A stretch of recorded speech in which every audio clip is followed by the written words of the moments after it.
The Great Hall of the Hegemony Council stretched for miles under the artificial sky of Station Prime. Representatives from 47 different species sat in their designated sections, each breathing their preferred atmosphere through personal life support systems. The air hummed with translation devices working overtime to convert thousands of different languages into something resembling unified communication.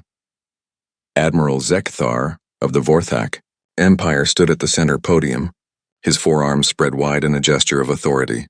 His scaled hide bore the scars of 100 battles, and his reputation as the hegemony's most successful conqueror was known throughout the galaxy. Today, however, his usual confidence seemed shaken. Honored members of the council, Zekthar began, his voice carrying the weight of grim news. We face an unprecedented situation. For the third time in as many cycles, our pacification fleet has been defeated by the primitive world known as Earth. A ripple of disbelief moved through the assembled delegates. The insectoid Zephyrians clicked their mandibles in agitation. The crystalline Zirions pulsed with confused light patterns. The gaseous Nethari swirled in their containment suits with obvious distress. Counselor Vexhai of the Zephyrian Collective rose from her section. This is impossible. Our intelligence reports indicated that these humans had barely achieved faster-than-light travel. How could they possibly defeat our battle fleets? Zekthar activated a holographic display that filled the center of the hall. Images of destroyed hegemony vessels floated in the air, their twisted metal hulks testament to devastating defeat. Because, honored counselor, we underestimated them, severely. The first image showed the wreckage of the initial contact fleet. 12 ships had been sent to establish dominance over Earth, a standard procedure that had worked on thousands of worlds. Only 3 had returned, and those were barely functional. We assumed it was luck, Zekthar continued. A primitive species getting fortunate against superior technology. So we sent a larger force. The second set of images was worse. 40 ships had been reduced to 7 survivors. The remaining vessels told stories of impossible human tactics. Ships that should have been destroyed continued fighting. Humans who should have surrendered instead rammed their vessels into hegemony cruisers. Still, we believed it was an anomaly, the Admiral admitted. Perhaps these humans were more advanced than our initial scan suggested, so we sent a proper invasion force. The third engagement had been a catastrophe. 200 ships supported by orbital bombardment platforms and reality warping technology had engaged the human fleet. Fewer than 30 had escaped. The humans had somehow turned the hegemony's own weapons against them, broadcasting their surrender frequencies while simultaneously launching devastating counterattacks. Elder Kothrim of the Ancient Assembly, whose species had founded the hegemony 10,000 years ago, spoke in a voice like grinding stone. Show us what our survivors reported. Zekthar's expression darkened further as he activated new recordings. The testimony of Captain Veltar appeared in the center of the hall, his usually proud demeanor broken by obvious trauma. They fought like madmen, the recorded captain said, his voice shaking. We destroyed their primary fleet, but instead of surrendering, they kept coming. Civilian vessels loaded with explosives, mining ships converted into kinetic weapons. They even turned their own space stations into massive bombs. Another survivor's testimony began playing. We intercepted their communications during the battle. They were not coordinating strategy or calling for reinforcements. They were singing while they died. The hall fell silent as the implications sank in. Every species in the hegemony understood the logic of warfare. When faced with superior force, intelligent beings surrendered to preserve their species. It was the foundation of galactic civilization. Furthermore, Zekthar continued, our analysis teams have examined the wreckage of human vessels. They have been reverse engineering our technology, not just copying it but improving it. Their weapons now use principles that our best scientists considered impossible. Technical displays showed human modifications to captured hegemony equipment. Weapons that fired faster, shields that absorbed energy more efficiently, engines that bent space-time in ways that violated several fundamental laws of physics. Counselor Thane of the Rigel Confederacy, whose people prided themselves on military efficiency, stood to address the assembly. If these humans are so dangerous, why not simply avoid their system? We have conquered enough worlds. Surely one primitive planet is not worth this continued loss. A murmur of agreement rippled through several sections. The hegemony controlled thousands of star systems. What was one more or less? But Zekthar was already shaking his massive head. Because they are not staying in their system. Our long-range scouts have detected human vessels in 17 different sectors. They are spreading, learning, adapting. Every day they grow stronger. New images appeared showing human ships in distant star systems. They were not conquering or colonizing in the traditional sense. Instead, they seemed to be studying, learning about other species, gathering information. They have established contact with over 30 non-hegemony species, Zekthar reported. Species that we had written off as too primitive or too distant to matter. The humans are offering them technology, forming alliances, building a network of influence that threatens everything we have built. Elder Cothram's ancient eyes glowed with sudden understanding. They are not just defending their world. They are challenging our authority over the galaxy. The realization hit the assembly like a physical blow. For 10,000 years, the hegemony had been the undisputed power in their region of space. They had grown comfortable in their dominance, secure in their superiority. Now, a species that had been building radio telescopes just a few centuries ago was threatening to upset the entire galactic order. Delegate Morden of the Epsilon Traders raised a practical concern. What do you propose we do? Our military doctrine is based on overwhelming technological superiority. If these humans can match or exceed our capabilities, then we must ensure they never get the chance to use those capabilities against us, Zekthar declared. I propose that we assemble the largest fleet in galactic history. Not a pacification force or an invasion fleet, but an extermination armada. We will destroy not just their military but their entire species. We will crack their planet and scatter the pieces across their solar system. The suggestion hung in the air like a death sentence. Genocide was not unknown in galactic history, but it was rarely discussed so openly in the council chambers. How many ships? Elder Cothram asked quietly. Zekthar had clearly prepared for this question. Every available vessel from every member species. I estimate we can assemble nearly 10,000 ships within 6 months. Planet crackers, reality warpers, time dilation weapons, entropy accelerators, everything we have. The magnitude of the proposed fleet was staggering. Such a force could destroy entire star systems, remake the laws of physics in local space, or simply erase matter from existence. Against such overwhelming power, no single world could possibly survive. Councillor Vexai raised a final concern. The cost will be enormous. Moving such a fleet, coordinating between species with different technologies and combat doctrines. The cost of inaction will be greater, Zekthar interrupted. These humans represent an existential threat to everything we are. They must be eliminated completely or they will eliminate us. The vote was unanimous. Every species, every delegate, every representative agreed. The humans had pushed too far, achieved too much, threatened too many established interests. They would face the combined might of the galaxy's most powerful civilization. As the session ended and delegates began making preparations for the largest military operation in galactic history, none of them noticed the small maintenance drone recording everything from the ventilation system. None of them suspected that human intelligence had been watching their every move for months. The trap was already being set. The emergency session of the Terran Defense Council convened in the buried command center beneath the Swiss Alps. 300 meters of solid rock and advanced shielding protected the facility from any known weapon in the galaxy.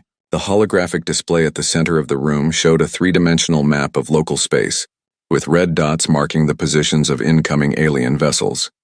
Director Sarah Chen stood before the assembled military leaders, scientists, and government representatives. Her appearance was unremarkable by most standards. Average height, dark hair showing traces of gray, clothes that suggested she preferred function over fashion. But her reputation as Earth's foremost strategist made her the most feared human in the galaxy, though the aliens didn't know it yet. Ladies and gentlemen, Chen began, her voice calm despite the magnitude of the crisis they faced. Our deep space monitoring stations have confirmed what we've been expecting. The hegemony is assembling the largest military force in recorded galactic history. Current estimates suggest nearly 10,000 vessels converging on our system. General Morrison, head of Earth's combined military forces, leaned forward in his chair. What's our timeline? 6 months, possibly 7 if we're lucky. The aliens are being thorough this time. No half measures, no testing our defenses. They intend to destroy us completely. A heavy silence settled over the room. The previous 3 encounters with alien forces had been costly victories. Earth's military had grown stronger with each engagement, but 10,000 enemy ships represented an escalation beyond anything they had previously faced. Admiral Reyes, commander of the Sol Defense Fleet, asked the question everyone was thinking. Do we have any chance of victory against those numbers? Chen's smile was thin but confident. We have something better than a chance. We have a plan. She activated a new display showing Earth's current military assets. The numbers were impressive by human standards. Nearly 1,000 warships, orbital defense platforms, and converted civilian vessels. Against 10,000 alien ships, however, they seemed pitifully inadequate. Traditional military thinking would suggest we're doomed, Chen continued. Fortunately, humans have never been traditional. Project Lazarus goes into full effect immediately. Project Lazarus had been theoretical until now, a desperate contingency plan developed in case humanity faced exactly this situation. Every industrial facility on Earth and in the colonies would be converted to military production. Every asteroid in the solar system would be strip-mined for resources. Every human being would become part of the war effort. Within 48 hours, civilian space traffic will cease to exist, Chen announced. Every cargo hauler, every passenger liner, every mining vessel will be retrofitted for combat. We're not just building a military fleet. We're turning our entire civilization into a weapon. Dr. Yuki Tanaka, head of the Xenobiology Department, raised her hand. What about the intelligence we've gathered on hegemony species? Are we implementing the psychological warfare protocols? Chen's smile grew wider. Dr. Tanaka, that's exactly what's going to win this war for us. For the past 3 years, human intelligence had been conducting the most comprehensive study of alien psychology in galactic history. Every species in the hegemony had been analyzed, their behavioral patterns cataloged, their weaknesses identified. Humans had discovered something that had never occurred to the aliens themselves. Diversity was their greatest weakness. The Vorthak Empire values individual glory above tactical efficiency, Chen explained as alien species profiles appeared on the display. In previous engagements, we've observed their ships breaking formation to pursue personal victories. The Xerion Collective requires precise coordination to function effectively. Disrupt their communication networks and their entire battle strategy collapses. More profiles appeared.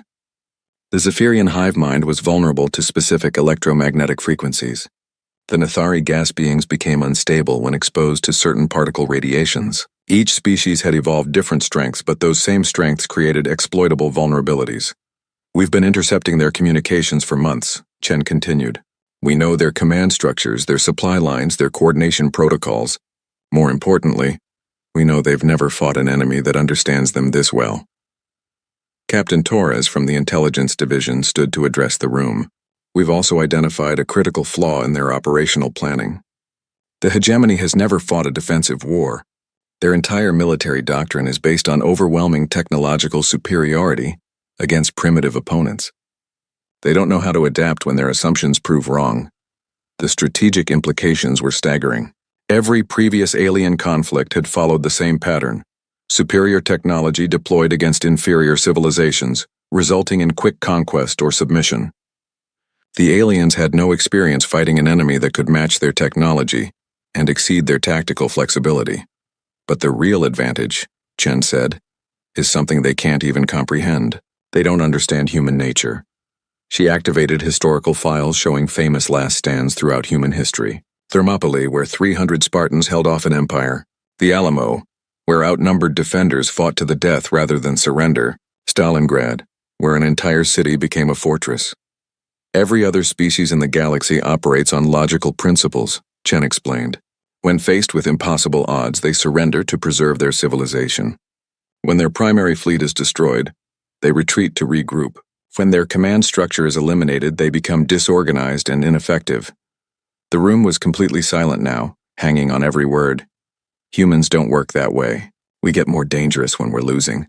We fight harder when we're outnumbered. We become more creative when our conventional weapons fail. The aliens have studied our technology, but they've never encountered our mentality. General Morrison nodded slowly.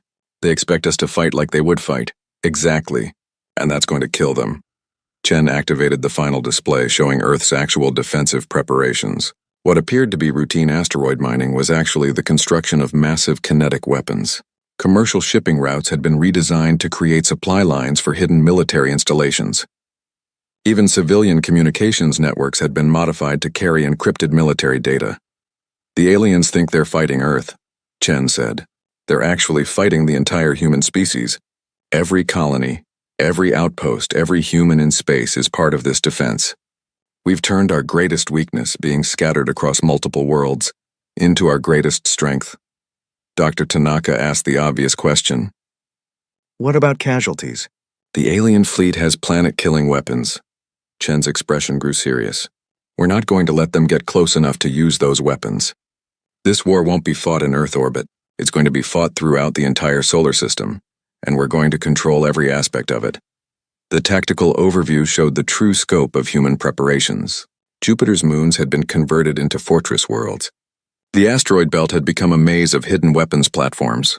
Even the outer planets concealed military installations that could strike at enemies across the system. When the aliens arrive, Chen concluded, they're going to find a solar system that's been turned into the largest military trap in galactic history. Every planet, every moon, every piece of space debris will be working against them. Admiral Reyes studied the displays with growing amazement. How long have we been planning this? Since our first contact with alien forces, Chen replied. We've been preparing for this exact scenario for 3 years. The aliens think they're overwhelming us with superior numbers. They don't realize they're walking into a trap that we've been building since the day we met them. As the meeting concluded and military leaders dispersed to implement their orders, Chen remained behind to study the tactical displays. The next 6 months would test every assumption about human capabilities. The aliens had superior technology, overwhelming numbers, and thousands of years of military experience. But they had never fought humans before. And that was going to make all the difference. The trap was set. Now they just had to wait for the prey to arrive. Admiral Zekthar stood on the bridge of his flagship, the massive dreadnought Inevitable Victory, and watched the Sol system grow larger on the tactical display. Around him, the largest military fleet in galactic history moved in perfect formation. 9,700 ships from 47 different species, each one a testament to the technological superiority of the hegemony. The sight should have filled him with pride.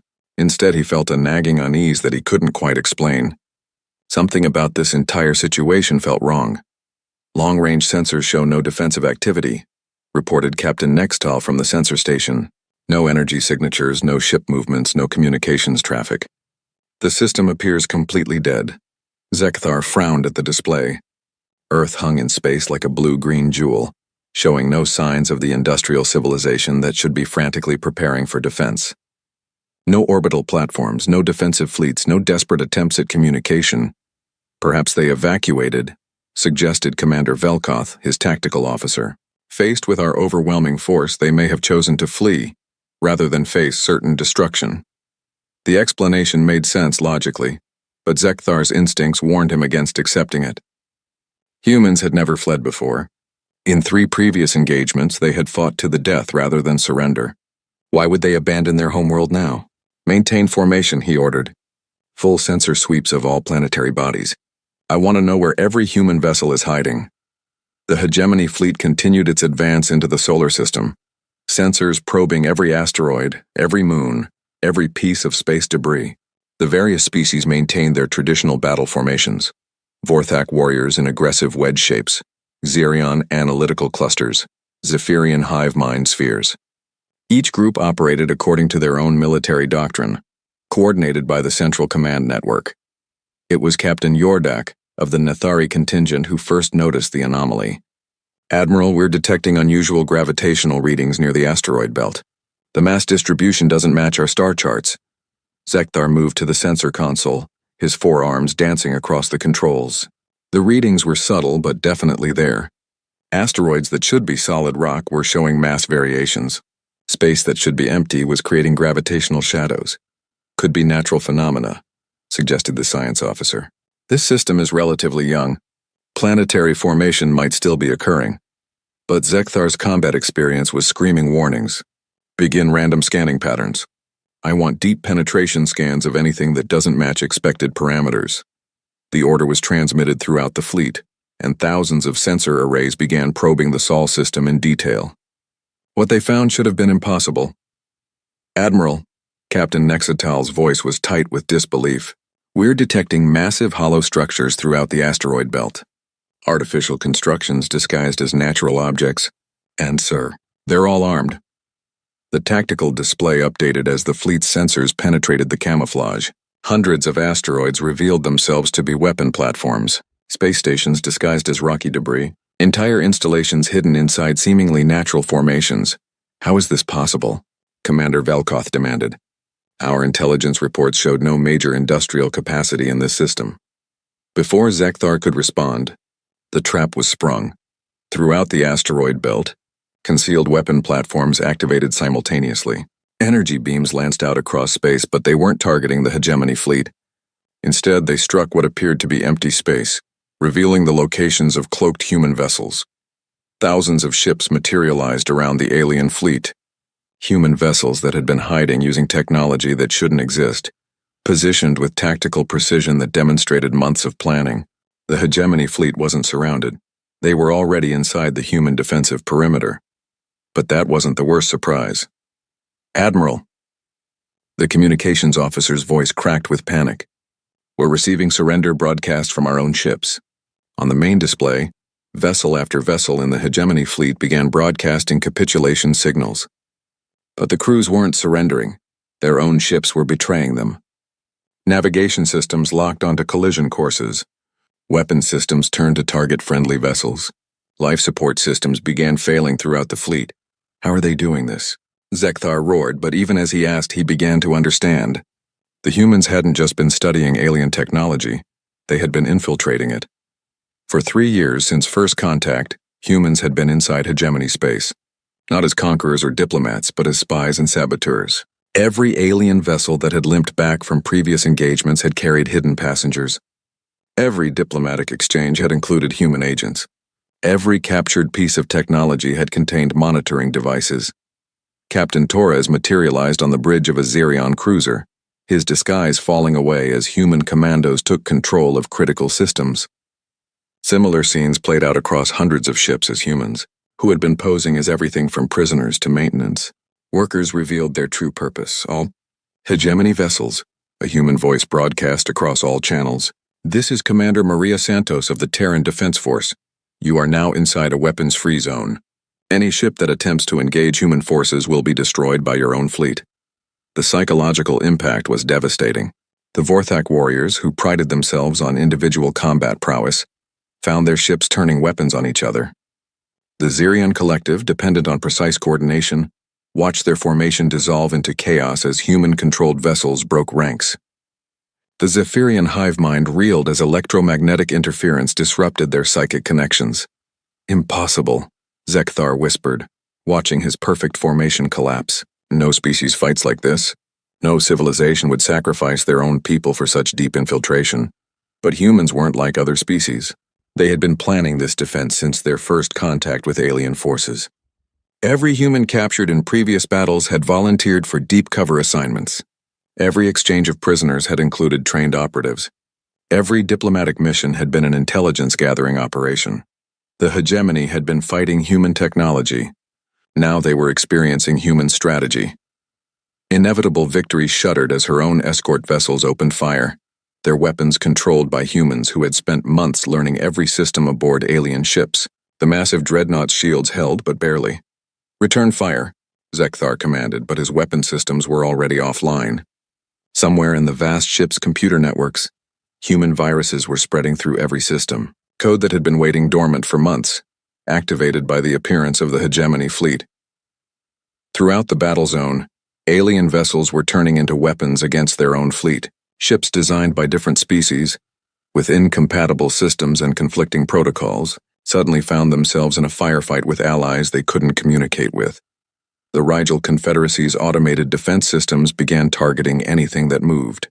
The Epsilon traders' merchant vessels pressed into military service, collided with Vorthak warships as their navigation systems failed. Ancient assembly dreadnoughts, their crew quarters flooded with knockout gas, drifted helplessly as human boarding parties took control. This isn't warfare, Commander Velkoth said, his voice hollow with shock. This is madness, but it was perfectly sane by human standards. Every other species in the galaxy fought according to established rules and logical principles. Humans had studied those rules and then systematically broken every one of them. As the chaos reached its peak, Admiral Zekthar finally understood the scope of human planning. This wasn't a desperate last stand by a primitive species. This was a carefully orchestrated trap that had been in preparation for years. The humans hadn't just been defending their world. They had been setting up the complete destruction of the largest fleet in galactic history. All ships, he broadcast desperately. Emergency jump to hyperspace. Retreat immediately. But even that escape route had been planned for. Human-controlled vessels blocked the hyperdrive vectors. The natural gravitational fields of the solar system, subtly modified by human engineering, created interference patterns that made faster-than-light travel impossible. The hegemony fleet was trapped in normal space, with an enemy that understood them better than they understood themselves, and no way to escape the consequences of their arrogance. The real battle was just beginning. The battle for Sol System had been raging for 6 hours, and Admiral Zekthar was beginning to understand why humans terrified every intelligent species that encountered them. It wasn't their technology, which was merely adequate by galactic standards. It wasn't their numbers, which were pathetically small compared to the hegemony fleet. It was something far more disturbing. Humans fought like they had nothing to lose and everything to gain. "Status report," Zekthar demanded, though he dreaded the answer. "We've lost over 3,000 vessels," Commander Velkoth reported, his voice shaking. "Another 2,000 are under human control or disabled. The formation has completely collapsed." On the tactical display, the organized might of the hegemony had been reduced to scattered groups of ships fighting individual battles across the solar system. What should have been a coordinated assault had become a chaotic brawl, with human forces appearing and disappearing like ghosts.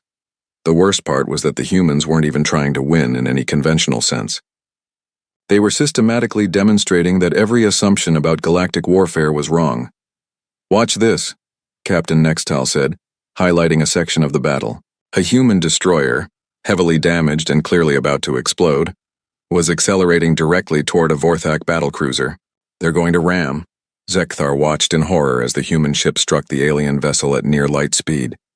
Both ships disintegrated in a burst of energy that took out 3 nearby hegemony escorts. Suicide attacks were theoretically possible, but practically unthinkable. No rational species would deliberately sacrifice their people and equipment for such limited tactical gains. The humans aren't rational, he realized aloud. They don't fight to minimize losses or preserve resources. They fight to maximize damage to the enemy. This revelation was spreading throughout the hegemony fleet as commanders tried to adapt to human tactics. The Zerian Collective had attempted to negotiate with human forces, offering territorial concessions and trade agreements. The humans had responded by broadcasting the collected war crimes of the Zerian military across all frequencies, while simultaneously hacking their navigation systems. The Vorthak warriors, frustrated by their inability to engage in honorable single combat, had broken formation to pursue individual human vessels. They found themselves led into carefully prepared ambush zones where hidden weapon platforms destroyed them one by one. The humans weren't interested in honor, they were interested in results. "Incoming transmission from the human fleet," the communications officer announced. "Put it through," Zekthar ordered, curious to hear what the enemy commander had to say. The face that appeared on the main screen belonged to a middle-aged human woman with steel-gray hair and calm, intelligent eyes.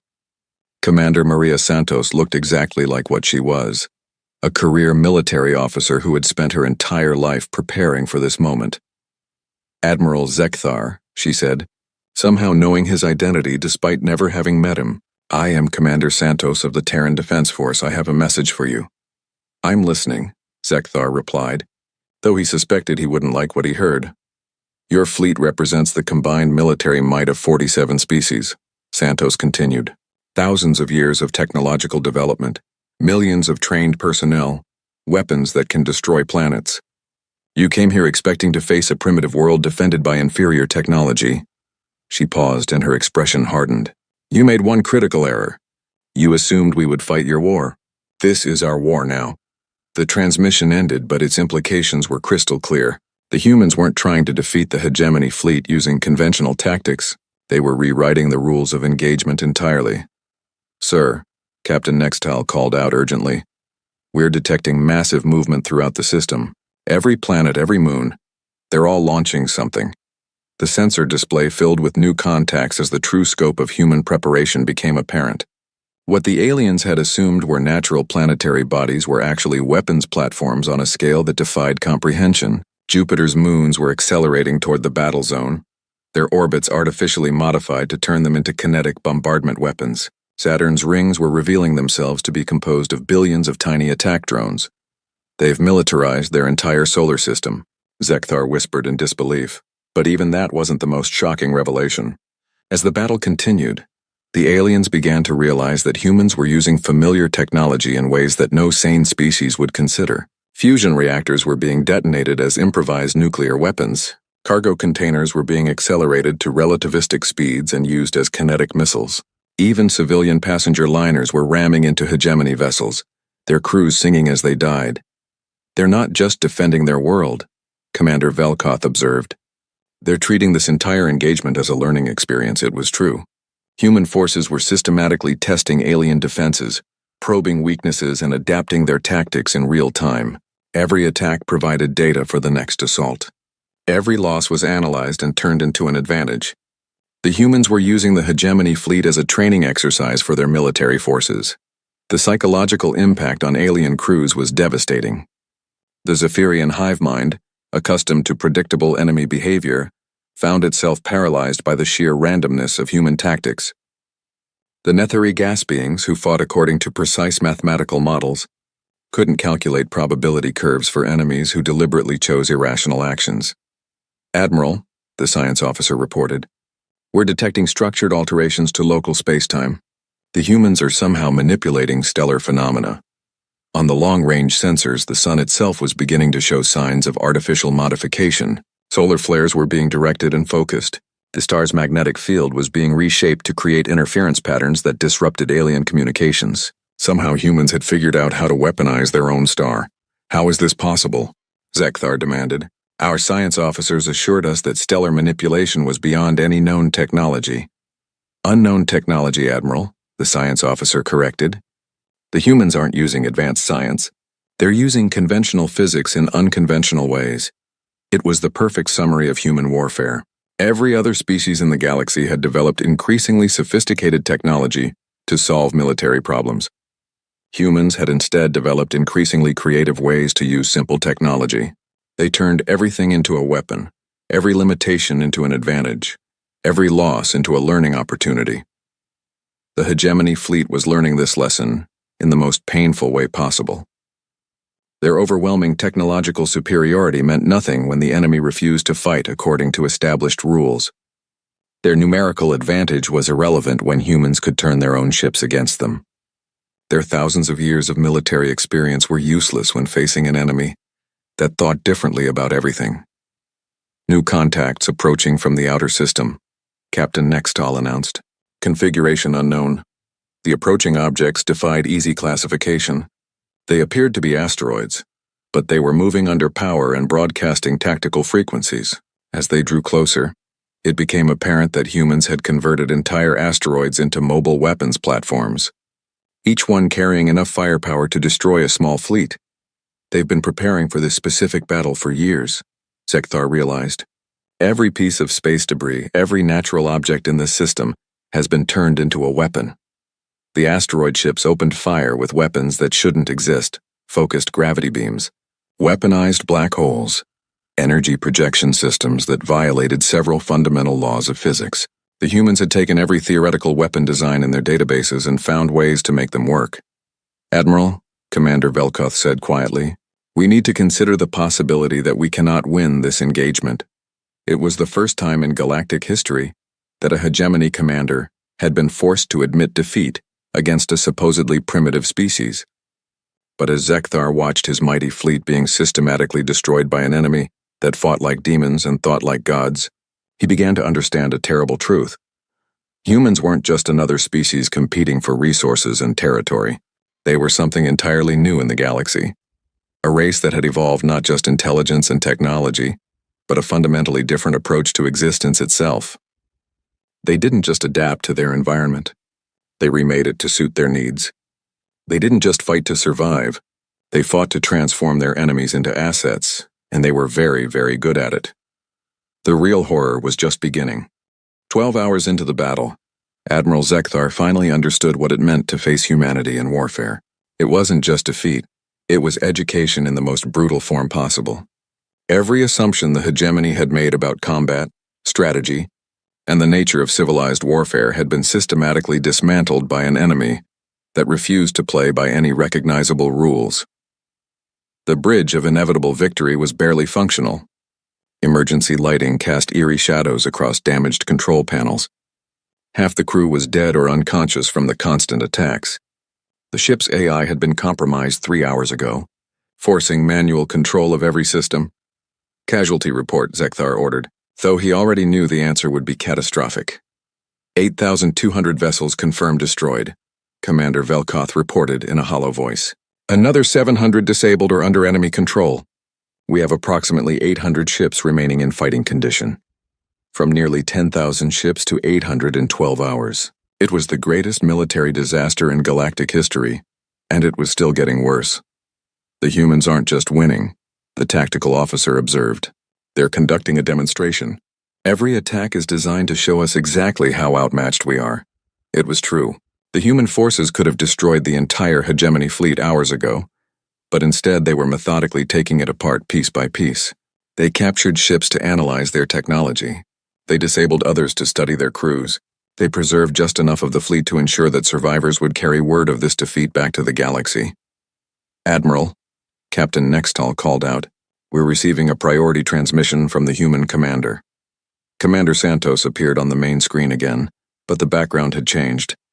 She was now aboard what appeared to be a captured hegemony vessel, surrounded by alien technology that had been modified with human improvements.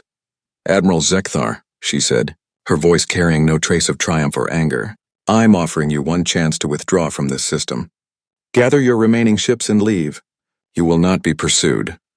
The offer should have been welcome news, but Zekthar could see the trap within it. "What are your terms?" "No terms," Santos replied. "No negotiations, no surrender ceremonies, no diplomatic protocols. You simply leave and carry a message back to your hegemony council." "What message?" Santos smiled, and for the first time Zekthar saw something genuinely frightening in her expression. It wasn't cruelty or madness, it was the calm confidence of someone who held absolute power and knew exactly how to use it. "Tell them that humanity chooses to remain in this system for now," she said.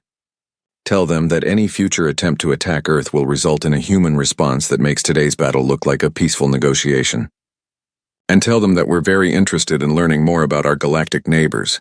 The final statement sent chills through every alien on the bridge. Humans were already the most dangerous species anyone had encountered, and they were interested in expanding their knowledge of other civilizations. The implications were terrifying. "You have 1 hour to collect your survivors and leave," Santos continued. "Any ship remaining in this system after that time will be considered hostile and dealt with accordingly." The transmission ended, leaving the bridge in stunned silence. After the most devastating defeat in hegemony history, the humans were simply letting them go.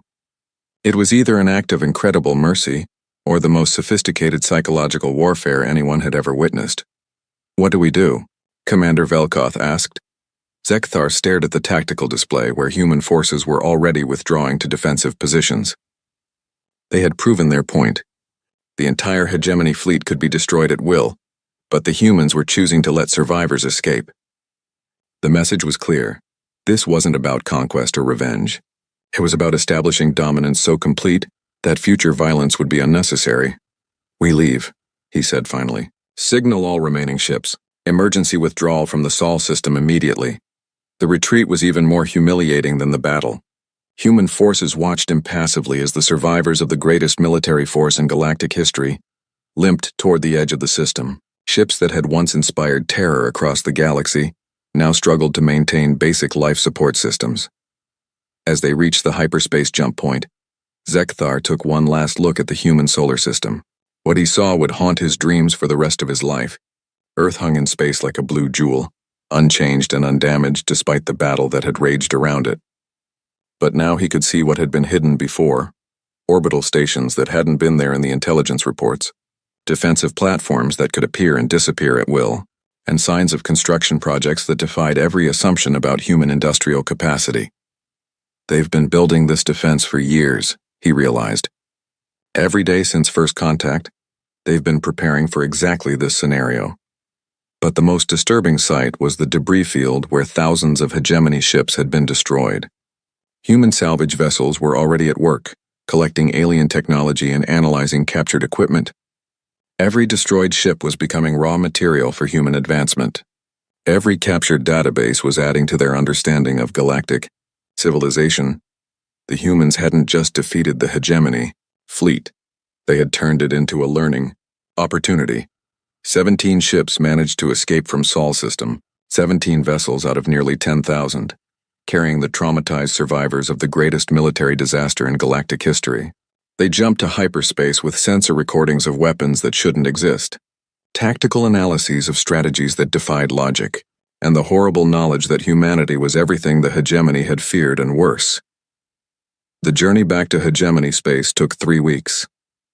During that time, the surviving crews had plenty of opportunity to analyze what had happened and reach inescapable conclusions about the future of galactic civilization. They weren't defending their world, Captain Nexustal observed during one of the debriefing sessions. They were testing our capabilities. The entire battle was a research project for them. It was true. Human forces had systematically probed every type of weapon, every defensive system, every tactical doctrine in the hegemony arsenal. They had captured examples of every alien technology and tested countermeasures against every known strategy. The battle had been as much a scientific experiment as a military engagement. "What do we tell the Council?" Commander Velkoth asked. Sekthar had been dreading that question since the retreat began. How do you explain the complete failure of an operation that was supposed to be impossible to defeat? How do you describe an enemy that fights without regard for conventional logic or acceptable losses? "We tell them the truth," he said finally. "That we encountered a species that represents an existential threat to everything we understand about galactic civilization.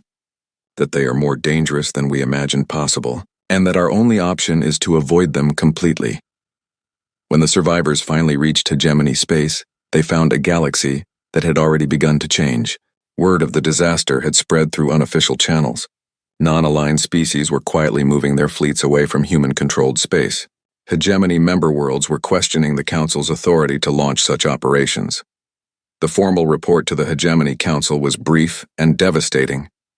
Admiral Sekthar stood before the same assembly that had authorized the attack and delivered the news that would reshape galactic politics forever. "The human species represents a clear and present danger to the stability of galactic civilization," he concluded. "They cannot be conquered, cannot be negotiated with through traditional means, and cannot be predicted using conventional strategic analysis. I recommend immediate implementation of a complete quarantine around their system and classification of human space as a forbidden zone." The Council voted unanimously to accept his recommendations. For the first time in 10,000 years, the hegemony officially acknowledged that there was a species they could not defeat. But even as they implemented the quarantine, everyone knew it was only a temporary solution. The humans had shown no interest in remaining isolated on their single world.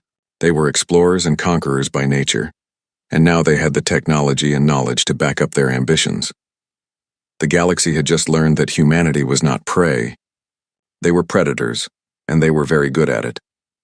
On Earth, Commander Santos stood in the same command center where the defense had been planned and watched the final alien ships disappear from their sensors. Around her, analysts were already studying captured alien technology and planning improvements to human capabilities. "What's our next move?" General Morrison asked. Santos smiled as she looked at the star charts showing the local galactic neighborhood, thousands of worlds, hundreds of species, and unlimited opportunities for a race that had just proven its superiority in the most decisive way possible. "We wait," she said. "Let them spread the word about what happened here. Let them understand exactly what humanity is capable of.